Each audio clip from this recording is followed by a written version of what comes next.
Eh, kita lanjut.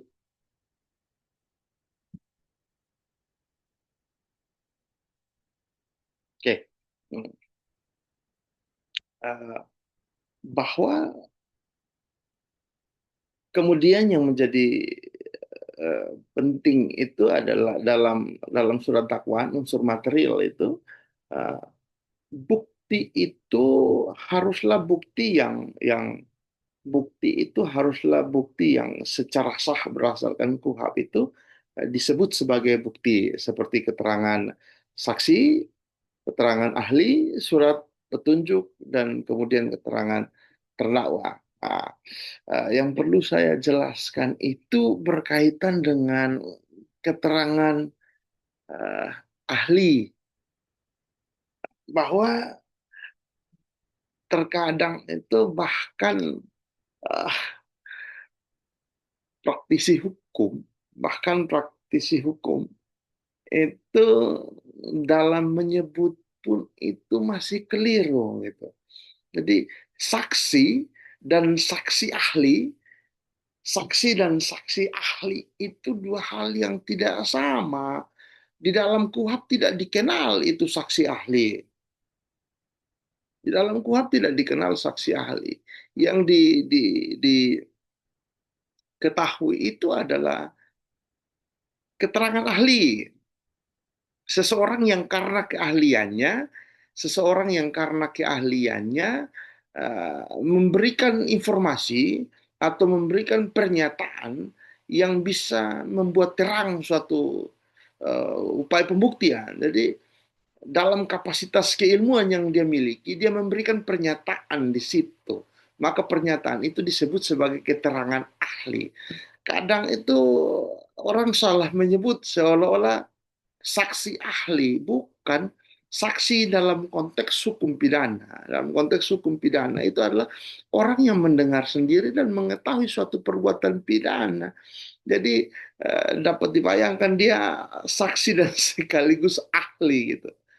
Meskipun meskipun saya lihat dalam dunia praktik itu penyebutan saksi ahli itu masih ada, gitu. Masih ada. Eh, Zaman saya kuliah, ketika kita salah menyebut saksi ahli itu, Prof. Edi, mana ada saksi ahli? Sementara dalam KUHP itu ya adanya keterangan ahli gitu. Jadi ya saksi. Keterangan saksi adalah keterangan dari orang yang melihat sendiri, mengetahui sendiri suatu perbuatan pidana yang sedang terjadi. Sementara saksi memberikan keterangan dalam kapasitas kapasitas keilmuan. Tidak ada tidak ada urusan dengan hal kesaksian lain. Eh, Kalau kemudian yang dimaksudkan adalah seorang ahli yang memberikan kesaksian dalam kapasitas keilmuannya, maka itu harus diterima sebagai bentuk keterangan. Kita balik lagi kepada konsep apa konsep menurut KUHP, alat bukti yang sah menurut KUHP gitu. Maka penjelasan tentang keterangan ahli ini saya kira saya perlu untuk sampaikan. Berikut hal yang juga menjadi penting, unsur material dalam surat dakwaan itu adalah terkait tentang penjelasan yang penting sekali tentang motif dan cara. Itulah kemudian kenapa teman-teman kalau memberikan tugas kemarin ada yang tidak menyertakan hal ini, kemudian saya berkomentar di situ. Maka dalam hal penjelasan motif dan cara ini dijelaskan dengan jelas. Saudara harus menguraikan bagaimana tindak pidana itu dilakukan. Dalam konteks surat dakwaan, jaksa harus menguraikan sebagaimana tindak pidana itu dilakukan, termasuk di dalamnya itu motif, niat, atau biasa dalam bahasa hukum pidana disebut mens rea, dan pelaksanaan perbuatan atau actus reus. Nah, ini menjadi penting. Ini penting untuk membuktikan apa unsur kesengajaan atau kelalaian yang dilakukan oleh seorang terdakwa. Maka jaksa dalam dakwaannya itu memang harus eh, memberikan uraian yang jelas bagaimana tindak pidana itu dilakukan. Karena itu tadi, motif harus dijelaskan di situ, niat atau mens rea itu harus ada termuat di dalam surat dakwaan, dan yang penting adalah pelaksanaan perbuatan atau aktus reusnya itu terjadi di saat kapan dan di mana itu dijelaskan. Uh, yang tidak harus ada di dalamnya itu adalah tuntutan, kawan-kawan. Saya masih melihat bahwa teman-teman dalam apa bukan mengumpulkan, mengirimkan tugas itu masih terselip apa tuntutan. Tuntutan itu posisinya tidak di dakwaan. Tidak di dakwaan posisi tuntutan itu. Karena dia ada pada tingkatan yang lain. Dia ada pada tingkatan yang lain tuntutan itu. Rekusutur dalam hal hukum acara pidana, rekusutur itu nanti ada porsinya begitu. Tuntutan itu tidak boleh surat dakwaan itu tidak boleh ada tuntutan. Karena dia tidak membahas tentang apa yang harus dituntut di situ. Tidak, dakwaan itu hanya yang diomongkan di situ, yang dibicarakan di dalam dakwaan itu hanya semua uraian tentang rangkaian perbuatan dan pasal-pasal yang dilanggar, dan sifatnya hanya menceritakan tentang perbuatan pidana secara gamblang di dalam surat dakwaan itu. Maka tidak tepat kemudian tuntutan diselipkan di dalam dakwaan. Nah, kemudian kawan-kawan, beberapa teman-teman ketika menuliskan ada terselip di dalam tugasnya itu ada tuntutan, saya selalu bilang salah tempat, salah tempat. Salah tempat karena memang tidak di situ porsinya, nanti ada tempatnya. Tuntutan ada porsinya sendiri. Kemudian yang juga kita bahas itu tentang jenis dakwaan. Mungkin ini terakhir lah yang kita bahas tentang jenis surat dakwaan. Dalam konsep teori dan praktik itu paling tidak ada sekitar empat lah, empat yang familiar, yang dipakai dalam hal praktis tentang jenis-jenis dakwaan ini. Ada paling tidak ada empat yang sering digunakan. Artinya bahwa dalam konsepnya, dalam teorinya itu empat surat dakwaan ini yang familiar digunakan. Misalnya yang pertama itu ada dakwaan tunggal. Dakwaan tunggal. Nah, perlu dijelaskan bahwa dakwaan tunggal ini dimaknai sebagai bentuk dakwaan yang di dalamnya itu hanya ada satu tindak pidana yang didakwakan saja gitu. Jadi bentuk dakwaan ini digunakan manakala fakta hukum itu hanya menunjukkan bahwa terdakwa hanya melakukan satu perbuatan yang memenuhi suatu tindak pidana tertentu. Jadi misalnya seorang terdakwa kemudian didakwa melakukan tindakan pencurian saja sebagaimana diatur dalam pasal 362 KUHP yang lama ya. Ini konteksnya masih KUHP yang lama.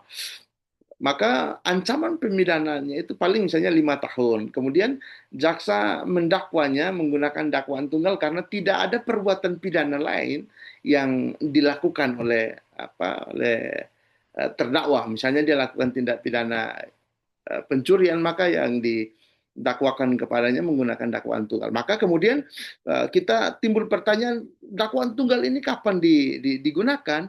Dia digunakan ketika penuntut umum sangat yakin bahwa bukti-bukti yang didapatkan, yang ada dan dikualifikasi tindak pidana ini sangat jelas dan tanpa keraguan hukum mengarah kepada hanya ada satu perbuatan.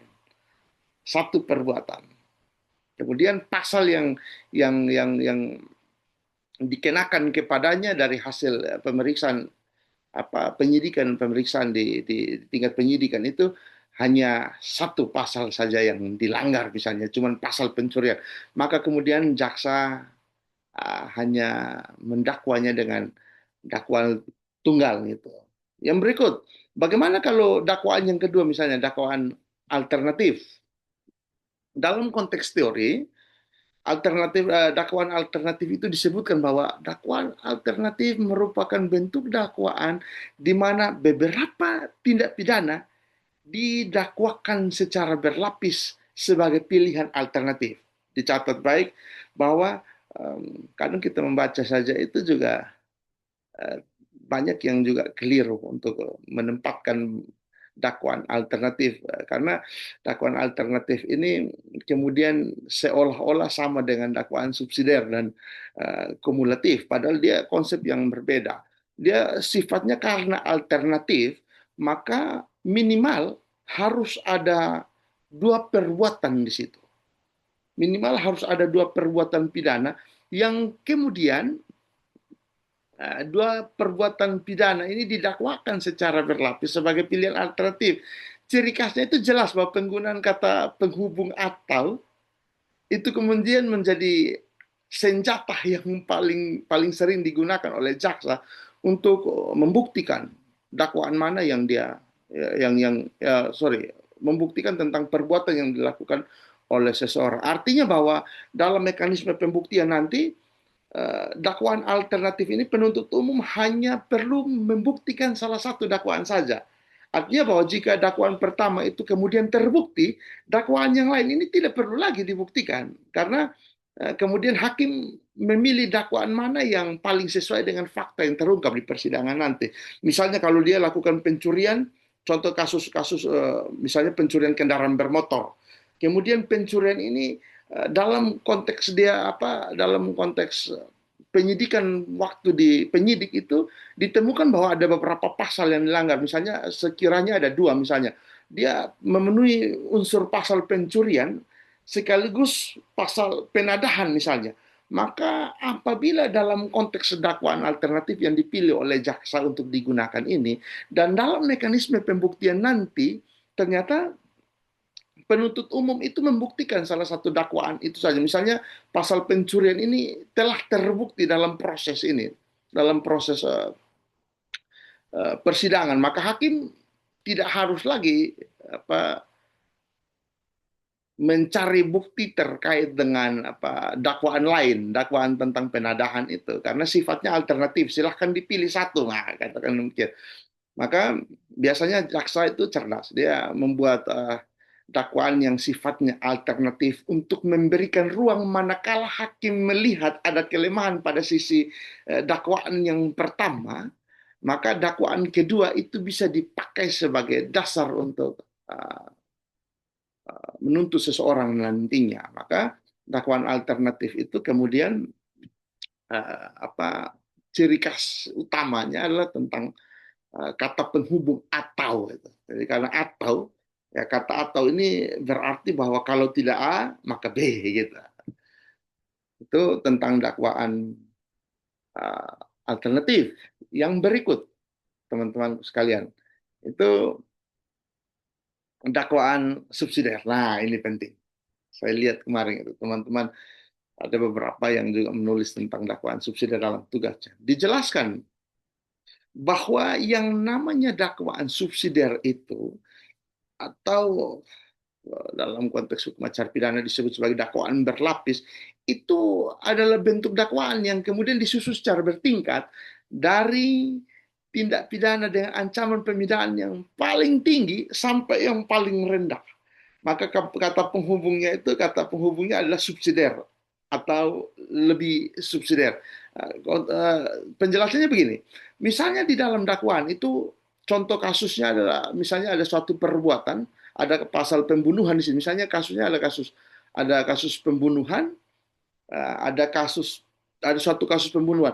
Ketika jaksa melakukan dakwaan menggunakan dakwaan subsidiar, jaksa harus menempatkan dakwaan yang bersifat primer itu pada tingkatan yang pertama. Artinya bahwa dakwaan primer ini adalah dakwaan utama dengan ancaman pidana yang paling berat. Nah, biasanya ini adalah kualifikasi ideal yang ingin dibuktikan oleh penuntut umum. Kemudian di bawah dari ancaman primer ini ada yang namanya dakwaan ancaman, saya salah menyebut, dakwaan primer, ada yang namanya dakwaan subsidiar. Artinya bahwa dakwaan subsidiar ini adalah dakwaan pengganti jika dakwaan primer ini tidak terbukti.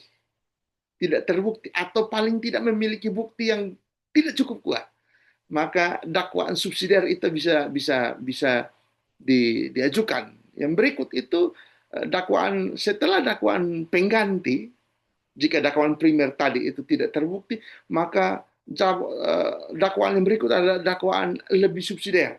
Ini dakwaan cadangan kedua.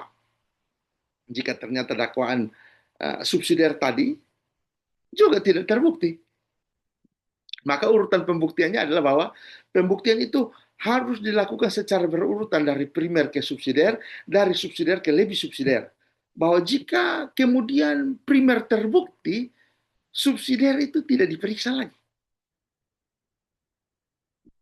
Bahwa kemudian misalnya dakwaan primer itu terbukti, maka subsidiar tidak harus diperiksa lagi.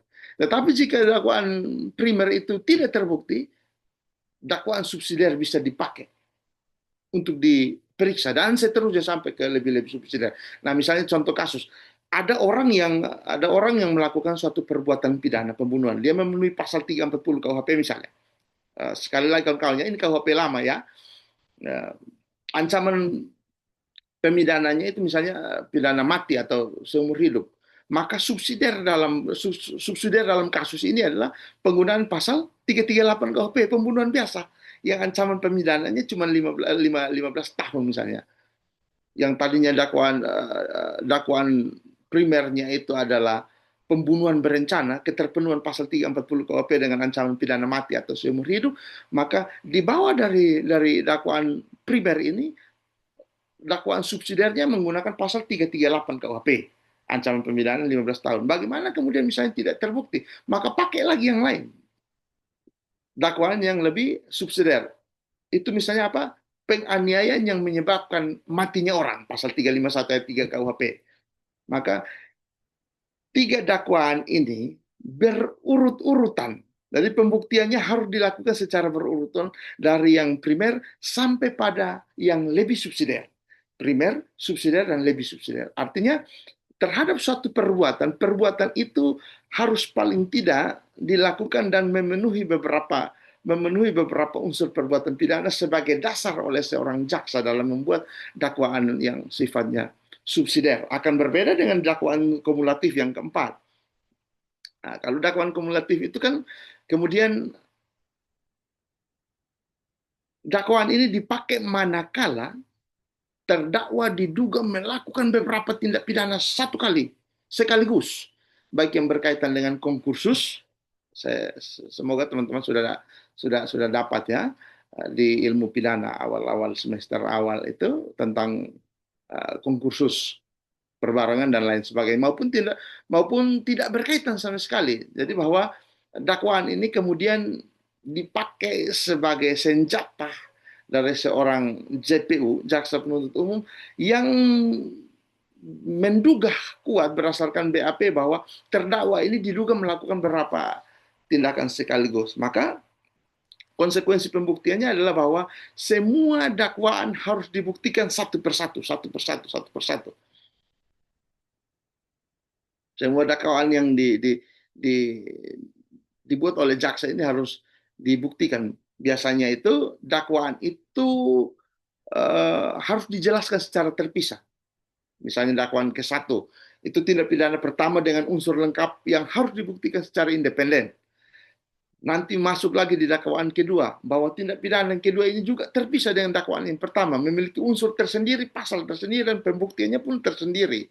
Kemudian, misalnya dakwaan ketiga, juga demikian dan seterusnya. Artinya bahwa kesemua dakwaan ini harus dibuktikan satu persatu. Kemungkinan hasilnya bahwa semua dakwaan ini harus terbukti, sebagian dakwaan yang terbukti, atau setidak-tidaknya semua dakwaan ini tidak terbukti sekalipun, tetapi dalam prosesnya jaksa harus membuktikan.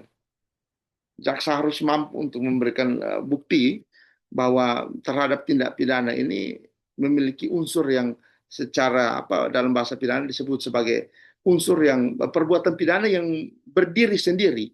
Jadi ada satu perbuatan yang dilakukan, tetapi perbuatan itu dilakukan dengan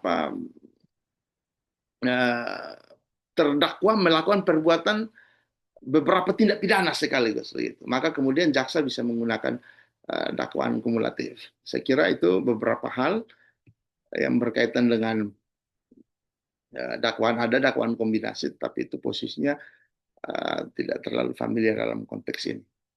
Saya kira itu saja dulu beberapa hal yang berkaitan dengan dakwaan, surat dakwaan yang perlu saya ingatkan kembali. Yang paling utama itu tentang unsur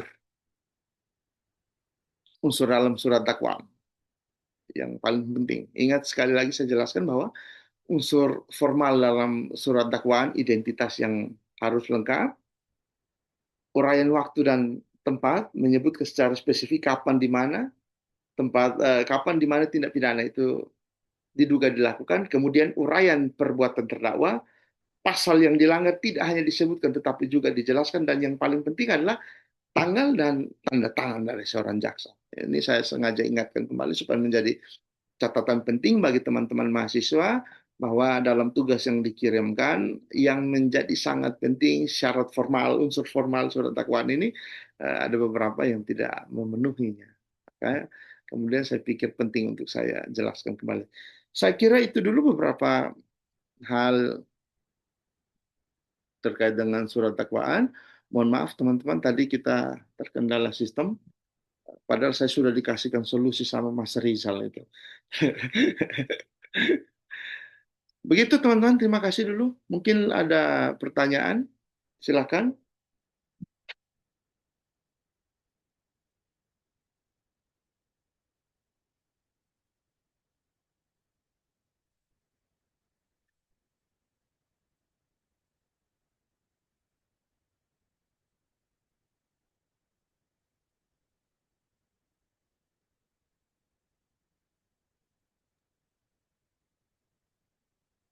Selamat malam Pak Yosep, izin Selamat malam. bertanya.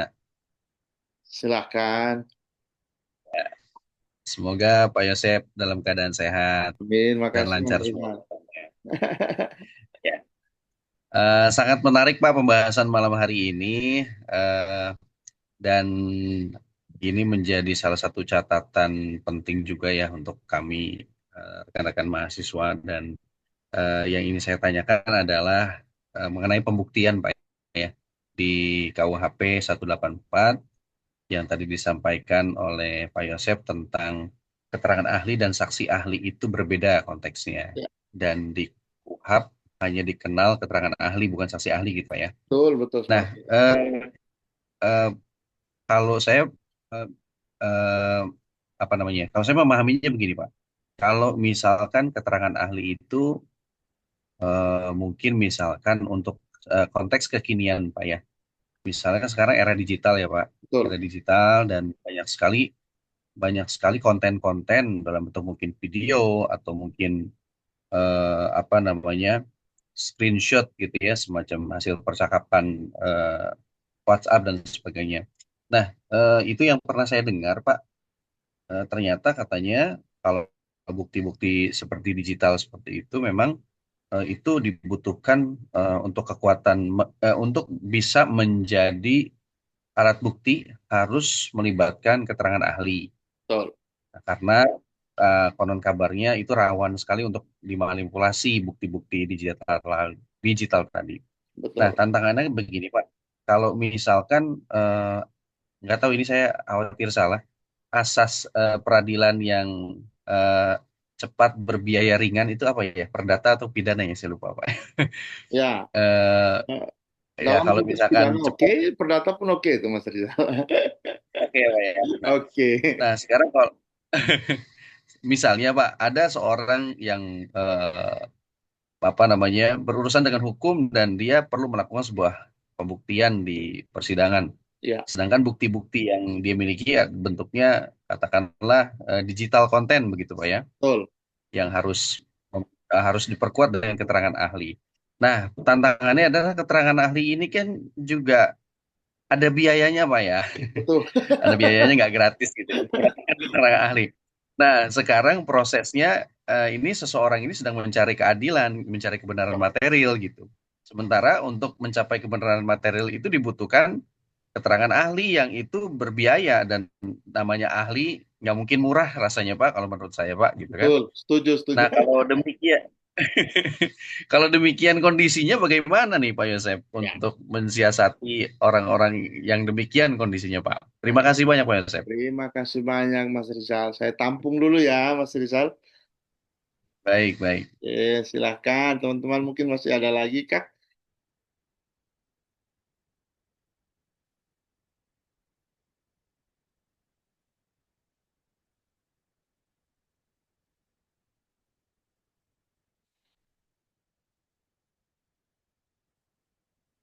Oke, kalau tidak ada lagi, saya dikasih peringatan sama Nizam 10 menit lagi Anda selesai.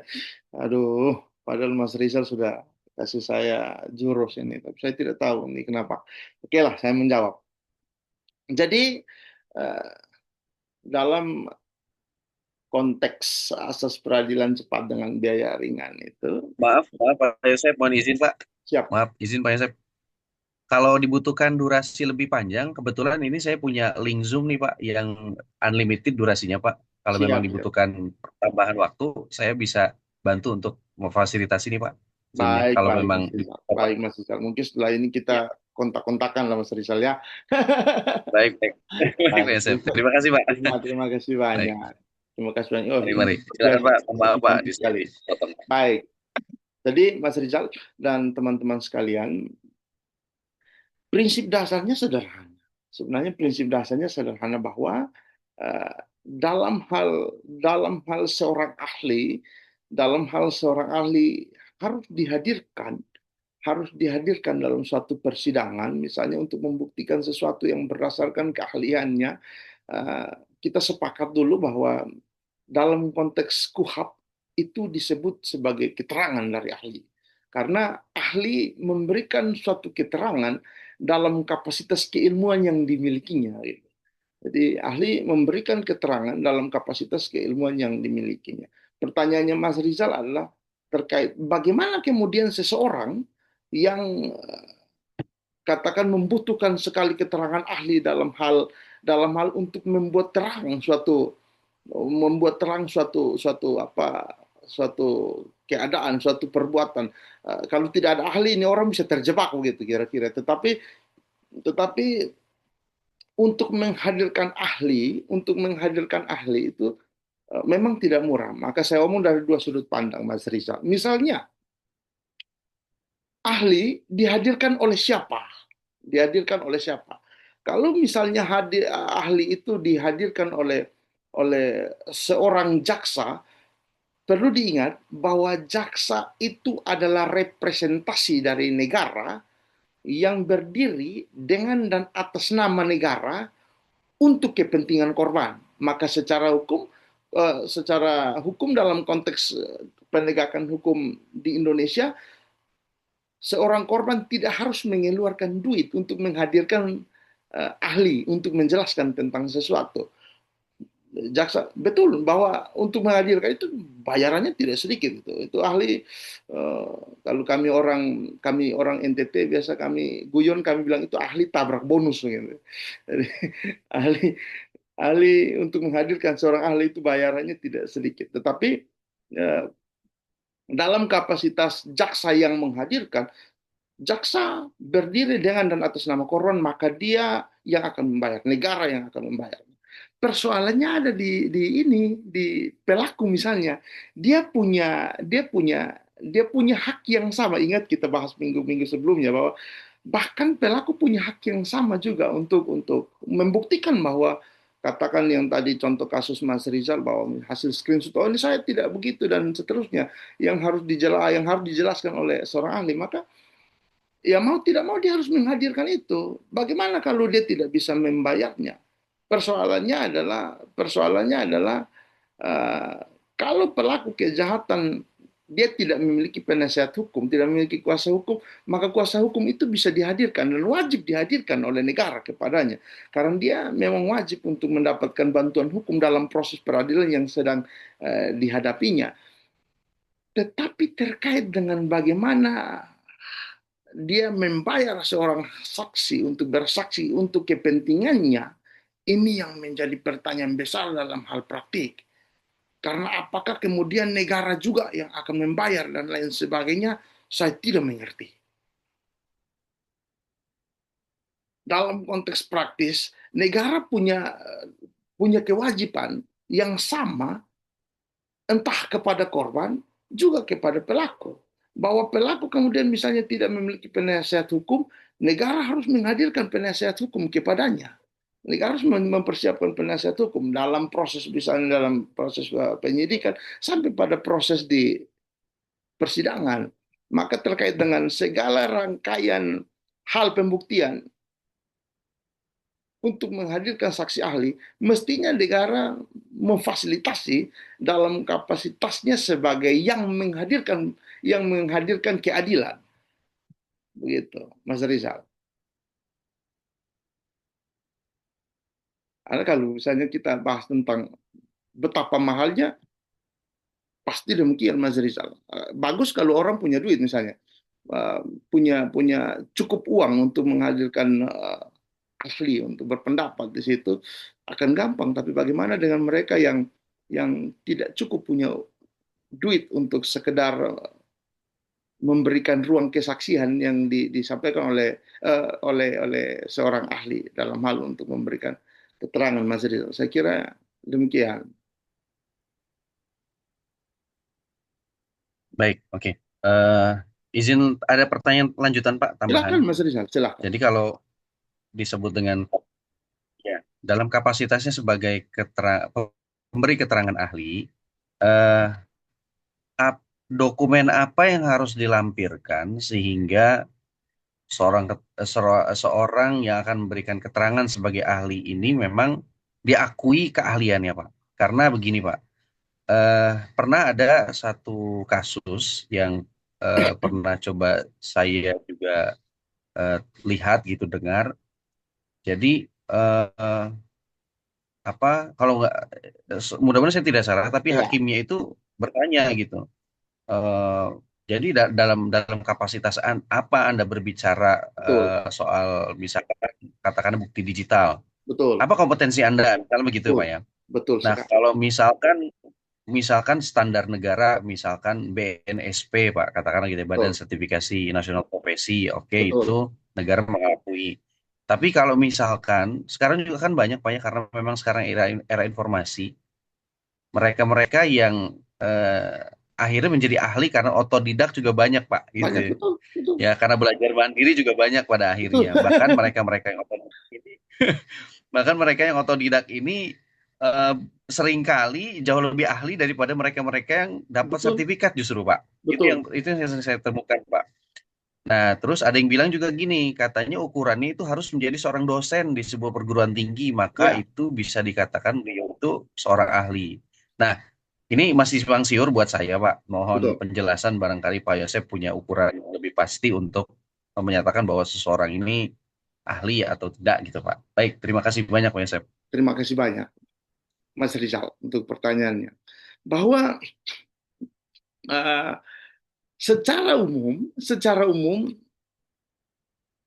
tentu seorang yang disebut sebagai ahli harus memenuhi kualifikasi ahli. Bahwa kemudian supaya dapat dijadikan sebagai alat bukti, ahli ini harus berkualifikasi di bidang tertentu. Nah, persoalannya adalah tentang bagaimana caranya untuk memberikan bukti bahwa orang ini berkualifikasi. Maka kalau dalam dunia akademik misalnya, dalam dunia akademik seseorang yang kemudian disebut sebagai ahli adalah orang yang saya menjelaskan dari sisi sisi saya sebagai seorang akademisi, dia sekurang-kurangnya itu harus memiliki jabatan fungsional yang bisa dipertanggungjawabkan. Kemudian keahliannya itu dapat dibuktikan secara tertulis dan dapat dipublikasikan.